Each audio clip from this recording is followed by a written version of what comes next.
ఒక్కసారి కొమ్మూరి గోల్డ్ కి కాల్ చేయండి. తాకట్లో ఉన్న మీ బంగారాన్ని విడిపించి మార్కెట్ ప్రైస్ కి వాళ్ళు కొనుక్కుని మిగతా డబ్బులు మీకు ఇచ్చేస్తారు. అందరికీ నమస్కారం. వెల్కమ్ టు మనం టీవీ. దీని మీ పవన్ బేస్వాడ.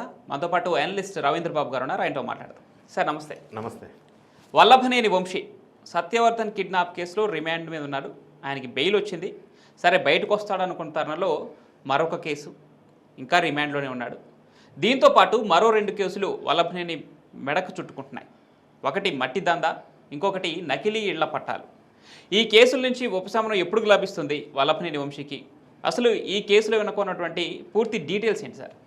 వల్లభనేని వంశీ అధికారంలో ఉన్నప్పుడు అధికార దుర్వినియోగం అక్రమాలతో పాటుగా నోరు అదుపు ఆజ్ఞ లేకుండా మాట్లాడిన వ్యక్తి. ఆ విధంగా అందరికీ తెలిసిన వ్యక్తి. ఎవరి కళ్ళల్లో ఆనందం చూడటం కోసం ఆ విధంగా మాట్లాడనేది ఇప్పుడు రియలైజేషన్ వచ్చి ఉండాలా, వచ్చిందో లేదో తెలదు. ఇప్పుడు ఇంకొక విచిత్రమైన సంఘటన ఏంటంటే, వల్లభనేని వంశీ నుంచి మిగతా చాలామంది అక్రమార్కులు నేర్చుకోవాల్సిన సంఘటన ఏంటంటే, తెలుగుదేశం పార్టీ ఆఫీస్ విధ్వంసం కేసులో ఈయన A17గా ఉండే. ఆ కేసు విచారణ జరుగుతున్న సందర్భంలో అతి తెలివితేటలు అంటారా లేకపోతే ఎవరన్నా మిస్గైడ్ చేశారా ఏదో తెలియదు కానీ ఆ కేసు పెట్టిన సత్యవర్ధన్ అనే అతన్ని కిడ్నాప్ చేశాడు. అది ఎస్టాబ్లిష్ అయింది, ప్రూవ్ అయింది. దాంట్లో A1గా ఇరుక్కున్నాడు. A17గా ఉన్నాడు. చప్పుడు చేయకుండా ఉంటే కొద్దిగా బతికి బట్ట కట్టేవాడు. ఈయన కిడ్నాప్ చేసేసి ఆ A1గా ఇంకొక కేసులో ఇరుక్కున్నాడు.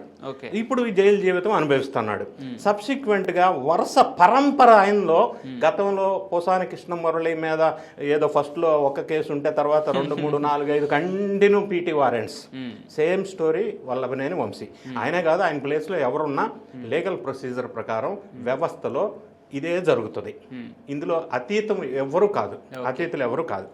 ఇప్పుడు వల్లభనేని వంశీ పరిస్థితి చూసినట్టయితే ఒకదాని మీద బెయిల్ వచ్చినా కూడా ఇంకొక దాని మీద PT వారెంట్తో మళ్ళీ కంటిన్యూ అరెస్ట్. ఇప్పుడు మీరు అన్నట్టుగా ఇంకా 2 కేసులు పెండింగ్ ఉన్నాయి. అదేంటి, ఒకటి ఇళ్ల పట్టాలు అక్రమంగా ఇచ్చాడు. 2019 ఎలక్షన్కి ముందు ఎలక్షన్లో గెలవటం కోసం రకరకాల ఆశలు చూపించి పేదలందరికీ ఇళ్ల పట్టాలు ఇస్తాను అని మభ్యపెట్టి మాయ చేసి అందరికీ ఇళ్ల పట్టాలు ఇచ్చాడు. సబ్జెక్ట్ ఏంటంటే అక్కడ భూమి లేదు, నంబర్ 1. నంబర్ 2, ఆ పట్టాల్లో తహసీల్దార్ సంతకం ఫోర్జరీ. ఈ విషయం అప్పట్లో తహసీల్దార్ కంప్లైంట్ ఇచ్చారు. వాళ్ళ ప్రభుత్వం అధికారంలో ఉంది కాబట్టి చర్యలు తీసుకోవాలా. ఇప్పుడు ఆయన మీద గెలిచిన యార్లగడ్డ వెంకట్రావు ఆయన మళ్ళీ రీస్టార్ట్ చేశారు ఈ కేసు. దాని మీద వెలుగులోకి వచ్చింది. అదొక కేసు ప్రధానమైన అంటే దుర్మార్గమైన నీచమైన అధికార దుర్వినియోగం కింద మనం భావించవచ్చు ఇళ్ల పట్టాల కేసు.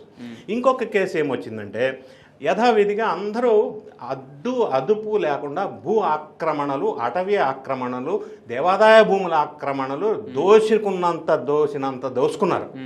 అదే పెద్దిరెడ్డి రామచంద్రారెడ్డి దగ్గర నుంచి సజ్జల రామకృష్ణారెడ్డి దగ్గర నుంచి ఇదో పెద్ద లిస్ట్ ఉంది ఈ భూ ఆక్రమణ కేసులు. సరే, అది పెద్ద సబ్జెక్ట్ కాబట్టి వల్లభనేని వంశీ కూడా ఆయనకి తగిన స్థాయిలో, చేతనైన స్థాయిలో, వీలైనంత స్థాయిలో, అవకాశం ఉన్నంత మేరకు దొబ్బేశాడు. భారీగా భూ కుంభకోణాలు గుంజుకున్నాడు, కబ్జాలు ఒకటి. రెండోది, గన్నవరం నియోజకవర్గంలో బావులపాడు అనే ఒక మండలం విలేజ్లో 500 ఎకరాలు గవర్నమెంట్ భూమి కొండ ప్రాంతం ఉంటే అది మొత్తం చదును చేసేసి ఇసుక మట్టి మొత్తం తవ్వేసేసాడు. అంటే పర్యావరణ విధ్వంసం. రెండోది, గవర్నమెంట్కి రావాల్సిన పన్ను ట్యాక్స్ ఎగదొబ్బటం, అక్రమ తవ్వకాలు, అక్రమ సరఫరా, ఇవన్నీ జరిగినాయి. ఈ జరగటం వల్ల క్రైమ్ నంబర్ 142/2025 FIR బుక్ అయింది. దీనివల్ల ప్రభుత్వానికి రావాల్సిన 295 crores ఈయన మింగేశాడు అని తేలింది. ఇంకా ఇటువంటి సంఘటనలు రకరకాలుగా ఇంకా అభియోగాలు వస్తూ ఉన్నాయి. ఇప్పటి వరకు అయితే ఇవి పెండింగ్లో ఉన్నాయి. FIR అయ్యి PT వారెంట్స్కి నెక్స్ట్ స్టేజ్లో వచ్చే అవకాశం ఉంది. ఇవన్నీ ఒక పక్కన ఉండంగా మరి వల్లభనేని వంశీ అరెస్ట్ అయిన సందర్భంలో జగన్ రెడ్డి గారు వచ్చి పరామర్శించి వెళ్ళారు. తర్వాత ఈయన పట్టించుకోవాలా. ఈయన ఆరోగ్య పరిస్థితి విషమిస్తుంది అని వాళ్ళు చెప్తున్నారు. అది నిజమో కాదో మనకు తెలదు. అంటే ఆయన PT వారెంట్స్ కంటిన్యూ అవ్వడం, జైలు జీవితం ఫోర్స్ఫుల్గా అనివార్యమైన పరిస్థితుల్లో ఎక్స్టెండ్ అవటం, ఈ పరిస్థితుల్లో జగన్ రెడ్డి గారు ఏమీ చేయలేని నిస్సహాయత, ముందు నుయ్యి వెనక గొయ్యి అంటే చేయటానికి వీల్లేదు, చేయాలని ఉన్నా అలాగని చేయకుండా ఉంటే వల్లభనేని వంశీ అప్రూవర్గా మారితే ఇవన్నీ నేను బిగ్ బాస్కి ఈ విధంగా చేశానని చెప్తే అది ఎవడి మెడకు చుట్టుకుంటుంది. అసలు ఇక్కడ వల్లభనేని వంశీ మొన్న బెయిల్ రాగానే బయటకు వచ్చేస్తాడని బయటకు వచ్చి ముందుగా చేసే పని ఏదైనా ఉందంటే వైసీపీకి రాజీనామా చేయడం. ఇదే వార్త హల్చల్ చేసింది. సో ఇప్పుడు రేపొద్దునైనా ఇంకో 2 నెలలకైనా బయటకు వస్తే వైసీపీకి రాజీనామా చేయబోతుండా వల్లభనేని వంశీ? నేను మీరు అన్నదానికి ఇంకొక స్టెప్ ముందుకెళ్ళా. వైసీపీకి రాజీనామా చేసి మాత్రమే సరిపెట్టుకోడు అని నేను అనుకున్నా. ఓకే, ఒట్టిగా రాజీనామా చేసి ఎందుకు కామ్గా ఉంటాడు? చేయవలసిందంతా చేసి తర్వాత కదా రాజీనామా చేయాల. మరి అసలు ఈయన అప్రూవర్గా మారితే అసలు ఏమైతే ఉన్నాయో టీడీపీ ఆఫీస్ విధ్వంసం కావచ్చు, సత్యప్రసాద్ కిడ్నాప్ కావచ్చు, ఈ భూ కుంభకోణం కావచ్చు, అక్రమ పట్టాలు కావచ్చు, ఇంకా 1, 2, 3, 5 ఉన్నాయి. అంటే లైక్ విజయసాయి రెడ్డి లాగా సేమ్. వీళ్ళు సగం బట్టలు ఉప్పు తీసాడు, ఆయన ఫుల్ బట్టలు ఉప్పు తీస్తానని ఆయన అన్నాడు కదా. ఇప్పుడు ఈయన కూడా జగన్ రెడ్డి గారికి ఆయన అంటాడుగా, ప్రతిసారి వాడతాడు కదా బట్టలు ఉప్పు తీస్తా అని. మరి ఈ వల్లభనేని వంశీ ఈ ప్రభుత్వం నుంచి, జగన్ రెడ్డి గారి నుంచి, వాళ్ళ పార్టీ నుంచి సహాయ సహకారాలు అందకపోగా నిరాశ, నిస్పృహ, ఫ్రస్ట్రేషన్కు లోనై అప్రూవర్గా మారి ఈయన బండారం బయటపెట్టి అప్పుడు కదా రిజైన్ చేస్తాడు. ఒట్టిగా రిజైన్ చేస్తే ఆయనకేమొస్తుంది? పోయేదేముంది? సో ఈ అనివార్యమైన పరిస్థితి వస్తుందని వైఎస్ఆర్ కాంగ్రెస్ పార్టీ వాళ్ళు చాలా భయాందోళనకు లోనవుతున్నారు. అది వల్లభనేని వంశీ ద్వారానే కాకుండా ఈ లిక్కర్ స్కామ్లో కీ కళ్ళు చెవులు ముక్కులుగా చెప్పబడుతున్న కీ పీపుల్ అరెస్ట్ అయ్యారు. వాళ్ళు రాజకీయ నాయకులు కాదు, మంచి పెద్ద పొజిషన్స్, బ్యూరోక్రాట్స్.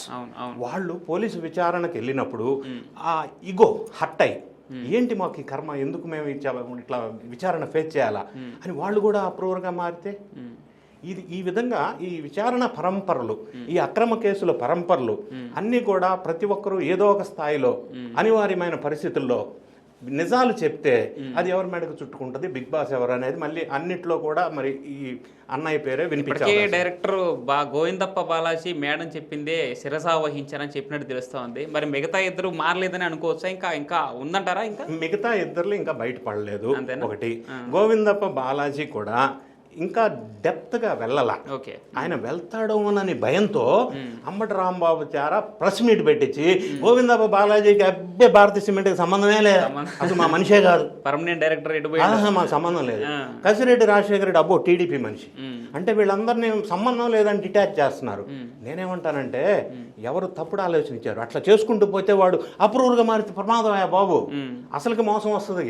ఆ విధంగా ఆలోచించాలి వాళ్ళు. వల్లభనేని వంశీ విషయం కూడా అదే పరిస్థితి. ఇంతకాలం అని బేర్ చేస్తాడు ఈ పరిస్థితి. ఒట్టిగా ఎందుకు రాజీనామా చేయాలా? విషయాలన్నీ చెప్పి రాజీనామా చేస్తాడు అని తెలియదు కదా. ఇక్కడ విషయాలు వెల్లడించిన తర్వాత విజయసాయి రెడ్డికి ఇట్లాంటి నేమ్ ఏం పెట్టలేదా సార్? అంటే మా మనిషి కాదు, మా A2గా ఉన్నటువంటి విజయసాయి రెడ్డిని ఇట్లాంటి కితాబులు ఏమీ లేదానికి ఆయనకి ఇవ్వాల. ఎందుకు ఇవ్వలేదంటే మొత్తం చిట్టా భవిష్యత్ జాతకం మొత్తం ఆయన చేతిలో ఉంది. అంత రిస్క్ తీసుకుంటే రేపు కొంపం నీపోద్ది. అందుకని ఆయన జోలు వెళ్ళట్లేదో అని అనిపిస్తా ఉంది. Right sir, thank you so much.